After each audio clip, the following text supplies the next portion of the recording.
There's two different kinds of trauma. We call them big T's and little T's. A big T would be something that I experienced, like that assault or a car accident or some sort of life-altering event that you can absolutely pinpoint and say, this happened to me on this date.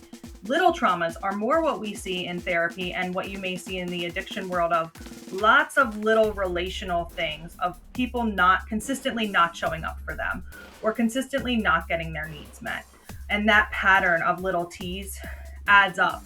So I'll have lots of clients who say, no, I don't have any traumas. I wasn't sexually assaulted, or my family was great. But then when you start digging into it a little bit, they can find patterns where maybe a relationship wasn't so great, or again, just people not seeing them for who they are and what they need.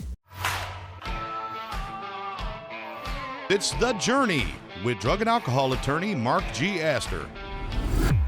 Welcome to The Journey with Mark Astor. I'm your host, Mark Astor. I spent a lot of years sitting across the table from people during some of the most challenging moments of their lives as an attorney, an advocate, and as someone who understands that the road isn't always straight. What I've learned is that success, recovery, and growth rarely look the way we expect them to. There are detours, hard conversations, and moments that change everything. On this podcast, I talk with people who are willing to be honest about their journey, what worked, what didn't, and what they wish they knew sooner. So today I'm joined by Renee Calhoun. Renee is a licensed marriage and family therapist. She specializes in addiction and recovery, ADHD, anxiety, and breaking the generational cycles of family patterns, couples and family relationships, parenting stress, and the mental load. She's also very involved in the human trafficking universe, which is very important work. And I know that is near and dear to you. And we have a bunch of things to talk about, but I know because we'd spoken before you came on that some of the things that you specialize in is trauma, the genetic component with regards to behavioral health issues, which I've actually ironically just put some content out about. And I'm glad that we're going to talk about that because I think it's important. The whole idea of normalizing the idea that somehow the chaos is normal and it's okay. Mm-hmm. And also the family systems, because in my world, the legal world, we're speaking to families. And the one thing that's consistent is the family system that's really suffering. And it's frankly being slowly destroyed. So I appreciate you taking time to be with us on the podcast, and welcome. Thank you. Thank you so much for having me. I'm excited to be here. Did I do a half-decent job in introducing you? I think you did it justice. Okay, I want to make sure. Renee, tell us a little bit about yourself. Where are you based? What you focus on? How long you've been doing it? Sure. I'm a licensed marriage and family therapist. Like you said, I have been licensed since 2011. I am licensed in Pennsylvania and New York. I'm located in the suburbs of Philadelphia. I started my journey in this world at age 16, working in a youth detention center in the suburbs of Philadelphia. From there, I got my undergrad in criminal justice and then moved forward with my master's degree in clinical counseling psychology, specifically marriage and family therapy, which, as you mentioned, really digs into the systems, family systems specifically. So I've been in that world since 2008. How did you go from, if you studied criminal justice, normally somebody either goes into law enforcement or they go to law school. So how did you go, say, from criminal justice into more, obviously, the clinical world, the therapeutic world? Yeah. At the ripe age of 16, I worked in the youth detention center, which now there's laws that would permit that, or would not permit that, I'm sorry. And I was very curious about why I was coming from a single parent household, taking the bus, the public transportation system from the inner city of Philadelphia to the county, which I thought were like the quote unquote rich kids at the time in my 16-year-old brain. And I really like criminal justice because of that experience. So then I went to undergrad for that. And when I turned 21, I was all excited. I had been working at the detention center for so many years. And I'm like, okay, I'm ready. I'm here to work with the kids one-on-one. And they said at the time, which was heartbreaking and such a blow to my ego, you've never worked anywhere else. You don't have any experience. Go somewhere else and come back.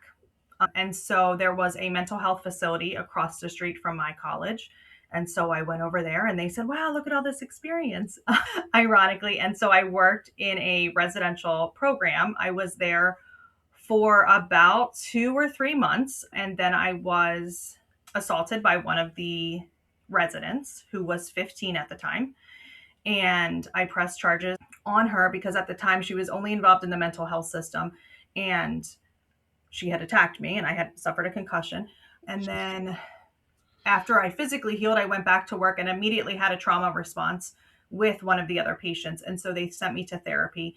And when I met with a therapist, I liked her approach in the sense that she was the only one not telling me what to do in reference to the situation, where everyone in my life had their own opinions and were expressing their own opinions, not allowing me to come up with my future and what I wanted to do. That was my first experience in therapy.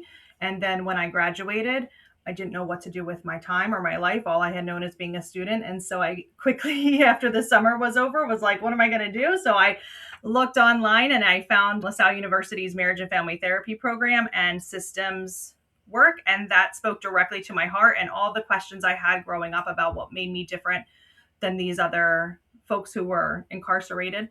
And so that's how I fell in love with family systems. So you mentioned the word trauma, and I know that's an important part of your universe these days. Mm-hmm. And it's something we see a lot of when we speak to families, and we're dealing with typically an adult child with a long history of behavioral health issues. There's normally at the root of things is some type of trauma.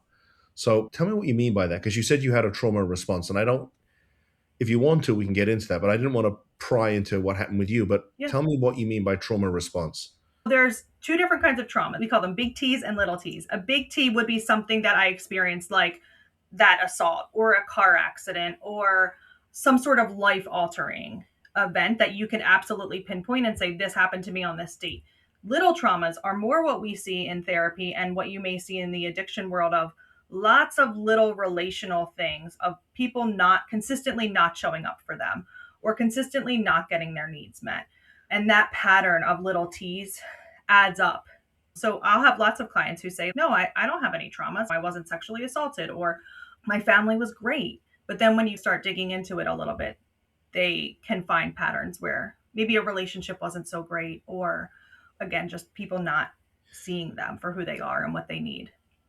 So it sounds like there's the big T that does a lot of damage in one go, and then there's the little T's where we have repeated traumas that cause damage over time.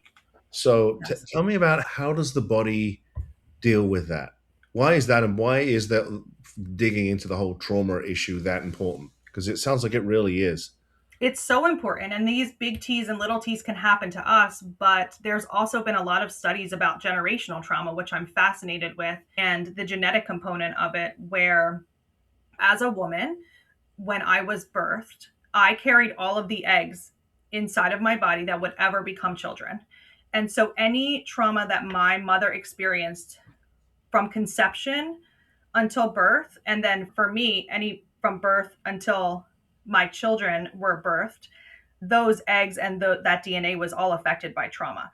That is mind-boggling. And the kind of the joke in the therapy world is it's mom's fault. And so we see a lot of parents who don't want to engage in therapy because they're worried they're going to get blamed. But truly, we can now blame it on grandma. And then they recently did a study with male sperm. We always thought it was the egg that carried the DNA, but they exposed male rats to the cherry blossom scent, and then they gave them some sort of negative stimulus. I think it was some sort of like electrical shock. And then they took that sperm and impregnated a female rat and took the male rat away, and the baby never met their father. And when the baby was exposed to the cherry blossom scent, they also had a trauma reaction. So what we're finding is that genetically, we're carrying trauma from at least mom and dad in our DNA, and it does affect the cells. A great book that goes into this, a little dry, but it's a textbook in the therapy world, is The Body Keeps the Score. And it talks about how our DNA changes from trauma and how without doing the somatic work of releasing that stored emotion, you're just carrying it around. So we see lots of clients with chronic pain, fibromyalgia, where truly it's trauma and they're not talking about it, or it's not being addressed because in the world that we live in, the physical body and the mental health world are not aligned and they're not combined when truly they work together. All right, can I take a few minutes to dig into that a little bit with you? It's It's a lot. It's a little bit relevant. So my dad's been gone 9 years, and my mother's entire life revolved around him. She was a stay-at-home mom, and that. And she has been experiencing horrendous leg pain for about the last 2 years. So she went to see a million doctors. She had a bunch of shots. Nothing really did anything. And she went to see an acupuncturist, somebody that we, trust. And the first thing the acupuncturist said to her was, "Wow, you're carrying a lot of grief." Because my mom she lost her brother, her sister, and my father all in a very short period of time. Mm-hmm. And she said, "You're carrying a lot of grief." That was the first thing she said to her. And so what you're saying is sometimes we have physical pain in our body, and it's not really a physical pain, it's an emotional pain because it's stored in the body. Yes, and a lot of those receptors are the same. The same receptor that opiates sit on is our pain receptor, which is the same. It's where people, that's why people use substances, right? Because it's activating that same receptor, and so it feels better than sitting in physical pain and emotional pain. So how do we go about releasing that pain? Obviously, and I hear what you're saying, and I agree with you. Right? There's the physical, then there's the mental health issue, and not one doctor has ever said to me, maybe there's a connection here between your pain, your physical pain, and your grief. Right? Yeah. Yeah. I think in a large systemic world, it would be lovely for physicians and therapists to understand that. Therapists also don't understand the connection between the physical world because we're not taught that, right? We're taught to talk about our feelings. And someone who practiced therapy for decades and who has a master's degree in counseling, no one actually ever taught me to sit in my own feelings. And until my own therapist taught me that, right? And so doing somatic work, which can be done with a therapist who's trained in somatic work, or can do body-based healing like yoga and acupuncture and some massage techniques and those kinds of things. But without truly understanding all of the systems and advocating for your own health, that's not going to happen like in the next few years. You have to find clinicians who are willing to dabble in other systems and learn about them and introduce you to other folks who want to understand and who are really curious about those things, or else everything is in a silo. It's interesting. I've been reading quite a bit about just recently. One of the things that we see a lot of here when we're dealing with somebody who's got a history of, especially of substance use, somewhere along the line, typically early in this person's life, somebody prescribed them a medication. Mhm. And I think one of the things that we've been seeing, and I was talking to somebody about this the other day, is when you suffer some type of loss, right? Rather than going through the grieving process or the emotional process, oh, we'll take a pill. And so we never release whatever it was. I know when I got divorced 25 years ago, and I only had a brief marriage, and honestly, I couldn't wait to get divorced because it was very clear it wasn't going to work for either one of us. Mhm. But I'll tell you, for the first 3 days after the actual divorce was signed, I couldn't get out of bed. And it took me a long time to get over that. And I was shocked because I was only married for about a year. And I was like, thank goodness that's over. But from a trauma point of view, it knocked me really on my backside. And I Yeah. went to see a therapist, and she explained to me that cycle of recovery. And once I understood what I was dealing with, she said, you need to go through this or you'll never heal. But these days it's very quick, right? We go to see a therapist. Oh, take a pill, take an antidepressant. And Yep. I'm wondering, is there a fine line between taking the medication to numb the feeling and not taking your medication and going through the feeling so that you can recover? Yeah. Somebody joked to me the other day, the reason that we cry is to release the pain. If you Mhm. never cry and you don't release it, how do you ever heal? But I think people are scared because they don't know what's going to happen when they start feeling their feelings. Because in our culture, that's not something that's celebrated, whereas in other cultures it is. So they want the pill to stop feeling. In my mind, medication should be there to help you get to therapy and do the work and allowing you to live your life otherwise, going to work, going to school, doing all those things. But if you're not pairing the two of them together, then it may not work for you at all. Medication should not, there's a difference certainly between like genetic or biological issues that are causing you to have certain things like depression, ADHD, etc. But That's different than I'm upset because I'm grieving the loss of something or someone. That's situational. And so therefore medication should just be used to get you to do the work. Not it's not the work. Okay, can we digress for a sec? Can we talk about ADHD? I know on your website it talks about that's the work that you do. Mhm. We see, again, we see a lot of that in someone's history when they come to us because there's a behavioral health issue. Can you talk about that? Can you tell us what it even means? Because I don't know if people really know what it means, right? They see ADD, ADHD, and I don't even know. I'm not sure even I know exactly how I would define it. I'm not a clinician. ADHD and ADD are now one and the same. I think the world views ADHD as a little boy jumping off of furniture, running around and just like full of energy. And when that does not present itself, then they don't think that ADHD exists. They'll People will be called lazy or unmotivated when in fact it's an issue with executive functioning. When I say, "Hey Mark, did you brush your teeth this morning?"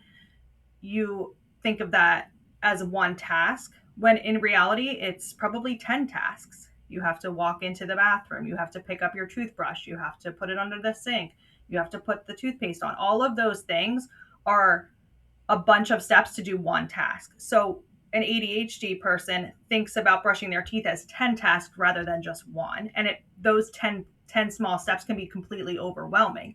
The thing with ADHD is that and executive functioning is one of the first things to go when your mental health is poor and when your physical health is poor, right? A lot of people don't take showers when they're depressed, or if you're sick, you're in bed all day. Maybe you don't get a shower. So Hmm. the executive functioning piece is something to look at, but not the only thing. And we want to look at executive functioning over time, not situational. I have plenty of women who are coming in saying, "Oh, I've been on anxiety medication my entire life, and it's worked a little bit, but not a lot." It's probably because you have ADHD. And in women and in girls, that little boy jumping off of the furniture is what's happening in their brain. They're thinking about a million different things and they can't finish an entire task. In my house, a realization I had is that when I'm not on my ADHD medication, I leave all of the cabinets open. So I might be emptying the dishwasher and I will leave the cups that go in another room, like the school thermoses on the counter, and then I'll leave all the doors open. And it's like, it's just the last task, right? It's just the last part of that whole puzzle. And when I look into my kitchen and I see all the doors open, it's a good reminder for me to take that medication. One of the other things that you mentioned is you have so much crossover between ADHD and substance abuse. And one of the links to that is is a genetic component for sure. But think about too, someone who has ADHD, a female or a male, who's constantly told to sit down and stay on task. And maybe their grades are slipping, but they're typically very high IQ as well with these folks. And they're often bored out of their mind in class. Because they need the stimulation. They need the stimulation, but they're not getting it because they're jumping off the walls and there are behavior problems. So they get sent down to guidance or to the principal or whatever, and they're told to like behavior manage. So that's one part. So those kids then grow up to be like, how do I fit in? How do I calm down? They may find drugs or alcohol, and then that works for them. Or the female, I'm using very gender specific because this is how it typically presents, right? The female who's so socially anxious because in her mind she's thinking, what does that person think of me? What am I wearing? How's my hair? The alcohol kind of calms them down so they can go into these socially appropriate situations and not feel so overwhelmed. But then the drinking eventually becomes a problem because now they need it to go out into social settings, and now they're drinking too much and they've become an embarrassment at a work function or whatever. So that's one part. Then the genetic component that I was referencing is that there's a specific gene called MTHFR, and it talks about how folate and folic acid is in a ton of stuff. If you get enriched cereal, if you look on the back of the bread in your cabinet or your cereal boxes, it will say enriched with folic acid.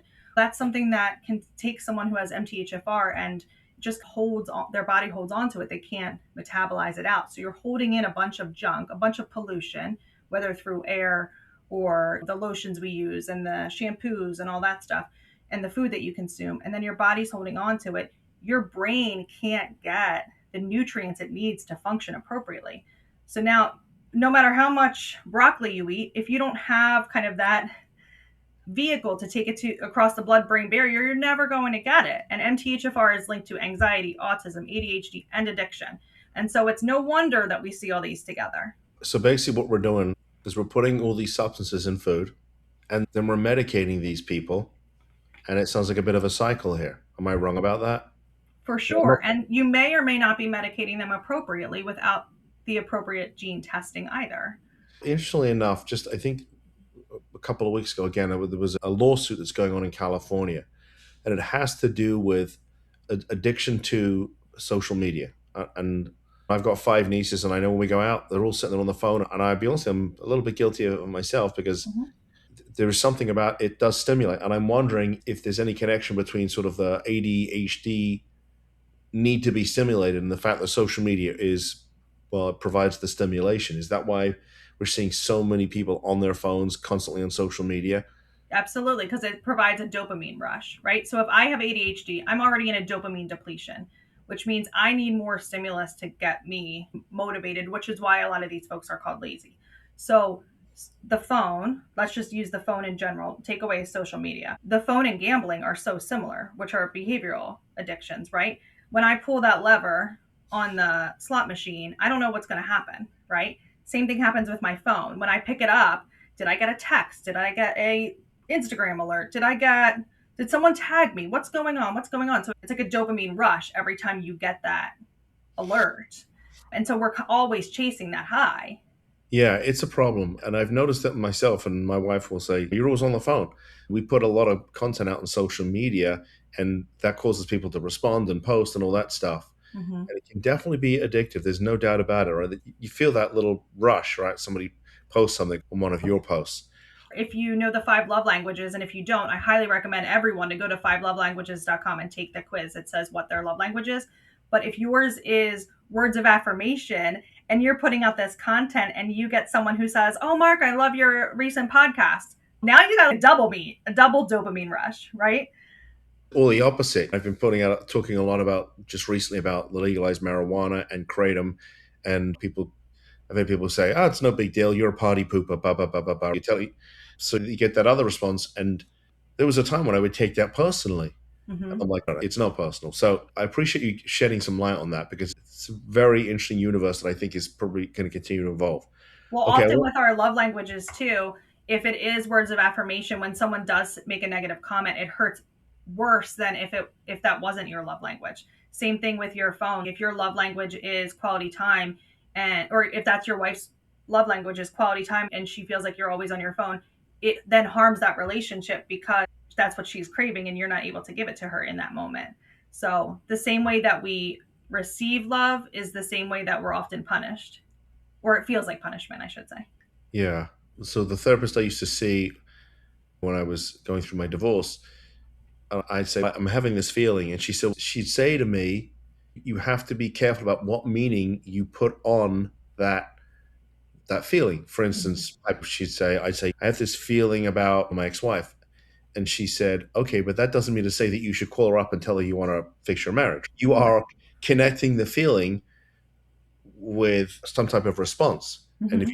so sometimes we associate feelings with a certain response, right? Just because Mm-hmm. somebody posts negatively on something I put out, that doesn't mean say they hate me. Right. Conversely, just because somebody posts something nice doesn't mean to say they want to be my best friend now or whatever, Yes. Yes. right? And if you have ADHD, you might also have something called rejection sensitivity dysphoria, which is often very comorbid with that, where they might misinterpret those cues as exactly what you just said. And so then they have large reactions to things that are happening in their social world, not because it's true, but because they had associated that thought or that fact, quote unquote fact, with how they felt. Very interesting stuff. Okay, I'm going to switch gears with you for a second because I want to get through some of the things that we talked about before we came on. Talk about normalizing for me. I wrote that word down after I spoke to you. Tell me what you mean by that and how that fits into the work that you do. Yeah. So normalizing for me is that I have a lot of clients who feel like their story is very unique to them and that other people in the world have not experienced it, or they feel just very alone in their recovery process. Something that I really like to do is provide them with psychoeducation around family systems and dysfunctional families and some of the things that we've mentioned about genetics and trauma, and really normalize their experience for them. That yes, maybe their content is unique and it's unique to them, but in general, this story has been told, unfortunately, many times, and there's many people in the world that have experienced it, so they're not the only ones going through it. And I think that really helps my clients feel like they can breathe a sigh of relief that like they're not forging this path. The path has been forged before them, and they can do some things to make themselves feel better. Okay. Let me give you a little bit of a hypothesis and tell me if I'm on the right path here with the normalizing. So we speak to families from all over the country, and it's typically because somebody in the family, an adult child, has a long history of behavioral health issues, and there's treatment that hasn't worked, and they're in and out of treatment. They're probably med non-compliant. They may well even have been in and out of the criminal justice system or the mental health system, and they call us and say, "Can you help us?" And I've noticed there are two types of fears. The first fear is that what they'll work with us and whatever we try isn't going to work. And they'll be like, see, told you, doesn't work. The other fear that I've noticed is they're not afraid that it won't work. They're afraid that it will work. Mm-hmm. And now, a year from now, their loved one is over here and they're still here and they don't know how to cope with that because their status quo has been for so long, basically is living in chaos. Mm-hmm. And for them, that is, quote, normal, right? Right. That's just how things have been for the last 5 years or 10 years or sometimes longer. So how do we address that? Because my understanding is that our subconscious mind equates change with danger. And so we are hardwired to avoid anything that's different. It's why moving house is so stressful because it's new, it's change, and that doesn't feel comfortable. So maybe we could talk about that, the whole normalizing of it's just how it is. Because it doesn't have to be that way. And you know that because you work in the space. Yeah, I think you're talking about two different worlds, right? Like the first one who's saying this may not work, right? We want to ask them what's the plan if it doesn't work. Let's make a plan for if it does work and let's make a plan for if it doesn't work. And we're not ever inviting relapse in, but we do need to make a plan for it, right? And it And happens. It can so be part of the recovery process. absolutely. But often when people talk about recovery, they talk about the person using, they don't talk about the entire family system. So that's where I come in, right? So if you think about one of those baby mobiles that hangs over the crib, maybe it's deer hanging or a little sunshines or whatever, right? It hangs over the crib. And if you think about putting a clothespin on there so slowly over time, that's the dysfunction, right? We put that clothespin on, maybe it's dysfunction, maybe it's substance abuse, whatever. The whole mobile shifts over time and everyone accommodates that new weight. When that person goes to treatment and they rip that clothesline off, the whole mobile is chaotic, right? It's all blah, blah, blah. We don't know what to do. We don't know what to say. If that whole system doesn't get treatment, then unintentionally, they are going to want that person to use because they know what their job is. I know what to do if my husband's drinking. I know what to do if my son's using. I know what to do if my daughter's out all night. I don't know what to do when they're home and healthy. And so it's exactly what you said, right? The dysfunction and the chaos is normal, not that it's healthy or wanted. It's just we know what our job is. So Al-Anon, Nar-Anon, absolutely for all of these people. As well, if the child is of age and that feels okay for them. If not, then family therapy. So many rehabs have family programs where no one even participates. Yeah. And I tell families you need to do that. And the good facilities will do that. It is so important. I tell families you have to work. The way I look at it is it's as if the family has actually been traumatized too. They just don't know it. So there's dysfunctional roles in each family system, right? There's the when I say dysfunction, because I see so many people coming also into treatment for ACOA issues, which is adult children of alcoholics or dysfunctional families. And if you look on their website, it's called the laundry list. And I go over that with my clients, and a lot of them are like, yes, they absolutely fit that mold. But in a family with addiction, there's the enabler, there's the addict, there's the hero. Nothing could possibly be wrong in our family. Like Johnny's the star of the football team. The scapegoat, who in my experience, the scapegoat as the child typically grows up to be the addict. You have the clown who is joking around and taking the heat off of things. You have the lost child who may be upstairs reading a book and doing whatever. I think I got them all. So you have the addict, the enabler, the hero, the scapegoat, the mascot or the clown, and the lost child. And some kids, obviously, every family doesn't have 6 people in it. Some can take on different roles. Okay. What about the family that calls, and they'll call us every 6 months for years on end, and for whatever reason, they can't make the decision to save their loved one, and to boil it down, because we're dealing with somebody who can't make the decision to save themselves, so somebody else has to make it for them, and the families just can't make it. And sometimes when we check in with these families, we find out that somebody ended up dying, and it's tragic, and that's heartbreaking for us too, because we take the work personally, even though we probably should. Mm-hmm. So how do you, from a clinical perspective, Renee, how do we look at that? How do we understand that? Because sometimes my staff, especially when they're brand new in the office, they'll say, I don't understand it. There's a long history here. Why can't they not make this decision to save this person? And I know there's a very strong clinical component to that I'm just learning to understand, but maybe you could help us with that, because I'm sure there's going to be families here, and I think if they understood why they couldn't make the decision, maybe they would. Let me understand. So you're saying like your staff not understanding why the family can't make the decision to save the addict, or the addict not making the decision for themselves? Maybe there's a bit of both. We could talk about both, because it's Yeah. bring up a very good point, right? And from my perspective, the way I look at it as a non-clinician, I say it's as if their brain was hijacked. And I tell the families, I know it looks like your loved one and it sounds like your loved one, but they are not running the show right now. And Yeah. either that person cannot make the decision to go to treatment or take their medications, or they go in and out. And I call it the honeymoon phase. They go for 10 days, 2 weeks. And during that period, they're just settling in. But then they start going to therapy sessions and the hard work begins. And Because that's it when they hurts say, and they're scared. and then at that point they say, I'm out of here. And Mm-hmm. that goes on. There's multiple treatment centers, and the family tells us treatment doesn't work. Or they say, in the past, I Marchman acted somebody, which is our statute here in Florida for involuntary commitment. The Marchman Act doesn't work. Well, first of all, what does that mean? It doesn't work, right? What does Yeah. it mean when treatment does work, but it's not a magic pill, right? It's not go to treatment for 30 days and everybody's hunky dory and we will walk away and sing kumbaya. That's not the way recovery works, right?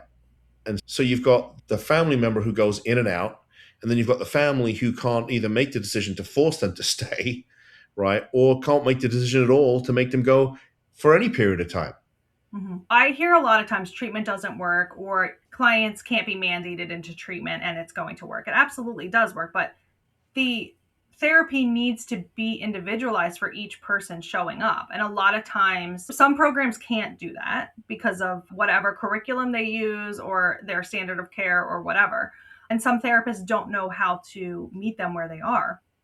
Some people just need 3 hots and a cot and they just need to eat. But instead we try to throw, let's talk about your traumas. Let's not do that. You don't know me. I'm not a safe person. Yeah, this is a trauma treatment center, but like that doesn't mean that the client's ready. And so sometimes folks are like, it's day 3 and today is the group about trauma. And so that's what we have to do. Instead of saying, hey, John, hey, Judy, what do you need today? But it's because so many of them, unfortunately, are like managed care dictates what treatment looks like. And so they have to check the boxes, not meet the person where they are, which is different. I think the other thing that you're talking about is something called internal family systems, where you think about that baby mobile, right? All of those parts, we have different parts in our brain. And a lot of people know the Disney movie Inside Out, where Riley's a teenager and she has these different emotions that come up to the control panel. And in internal family systems, we talk about each of those emotions, like each of those emotions are called parts, and one part might have a million different emotions, right? So I have a part of me who wants my family member to get like to be in recovery and to get treatment, but then another part of me is scared because I don't know what to do. And so these parts are constantly in battle with one another. And if you're not recognizing them, you're either telling them to shut up and go away, which is when they pop up as a leg pain, perhaps during a grief episode, or show up as tense shoulders or, anxiety or whatever. So getting to know those different parts and integrating them is the goal of that kind of work, and allowing your true self to run the control panel, not these other parts. And when someone's actively using, the part that's going to be loudest is the part that needs to stay well, physically well. And I think a lot of times family members don't understand that people are no longer using to get high, they're using to stay well. And when I say both physically going through withdrawal and then emotionally, because again, we're not taught that feelings are okay and we're not taught how to sit in them. And so most people are really just scared because they don't know what's going to happen when they start to feel them and they think it's just going to be like a big explosion. When in reality, if you have the right support system, it doesn't have to be a big explosion. It can be a slow leak until, you can manage them. Okay, So that's a I don't lot know to if I know. answered that because You did. that was a big question. The other thing I did want to hit on is that your staff members, when there are overdoses, especially in the work that you do, they are probably little T's. And maybe some of them are big T's based on how much work that they did with them. So that should absolutely be. This is so interesting you say that, Renee. We had a staff member that worked for us. She worked in intake and she was with us for about almost a year. And she was speaking to families on a daily basis. And one day she turned around and said to us, I can't do this work. And I said, what's the problem? She said, every time I talk to a family, it triggers me. And there was something in her own past that obviously we hadn't learned through the interview process. It's not something I would typically ask somebody about. Tell me about your own trauma issue, right? Yeah, that's probably not legal. I don't know. Totally not legal. But the point was that she was having a conversation. She's having conversations with families who've been through all kinds of horrible things. And it sounds like she had been through something like that herself, and it was triggering her. And she couldn't ask the really tough questions. And I said to her, I don't think this is the right place for you. Mhm. I said, why would you want to work in a place that's going to trigger you and make you unhappy? I said, I'm not looking to make you unhappy. I don't want to trigger you. And I said, I don't think it's not only not good for you, but it's not good for the families that are calling in because you can't ask them the The questions hard that really question. need to be asked so we can get to the root of the problem. Mhm. We parted ways, and I said, "Look, sounds like we got to let you go." I said, "If you want a recommendation, I'd be happy to help you. I'm not firing you because I don't like you, or firing you because you're not good at your job. I'm Mhm. letting you go because honestly, I don't think this is a good place for you to be working. Right. You can't put yourself through this every day. That's insanity." And it's not So that she couldn't do her well, it's not that she he maybe was was able to bad at her job, but she like compartmentalize. couldn't do it. For almost a year, she compartmentalized, right? Mhm. She'd say, okay, here's my trauma. I'm going to put it aside. But eventually, it just broke her down. It just wore her down every day. Mhm. And she couldn't take it anymore. So I completely understand where you're coming from. And I appreciate that.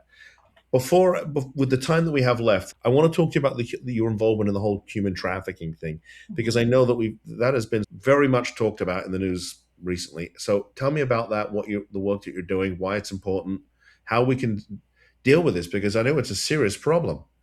Yeah, absolutely. Thanks for bringing that up. A lot of people, again, with the ADHD and the little boy jumping off of the furniture, when people think of human trafficking, they think of people moving in like box trucks. Exactly. And that's not what trafficking is at all. And it can be for sure, right?